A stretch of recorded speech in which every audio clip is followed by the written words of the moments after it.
नमस्कार मित्रांनो, मी आज तिटवे तालुका राधानगरी या गावामध्ये हे चक्रेश्वर मंदिराचं दर्शन घडवणार आहे. तर चला. तर बघा, हा प्रशस्त असा मोठाच्या मोठा हॉल आहे. इथं भजन कीर्तन रोज चालतंय.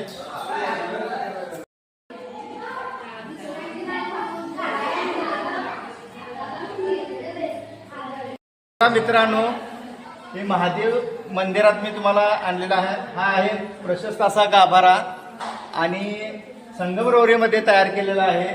पाठीमागं तुम्ही बघू शकता शिवपार्वतीची मूर्ती बसवलेली आहे. अतिशय सुंदर आणि सुबक छान पद्धतीचे बनवलेली आहे.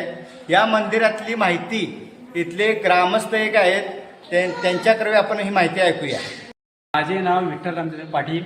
मी तिटवे गावचा रहिवासी असून इथं महादेवाचे लिंग तिटवेमध्ये आहे आणि गावाच्या चारी बाजूला 4 लिंग आहेत आणि नदीकाठचं जे लिंग आहे तिथं पाणी आल्यानंतर देवळामध्ये पाणी येते आणि असंच पाणी चक्रेश्वर मंदिरपर्यंत येते.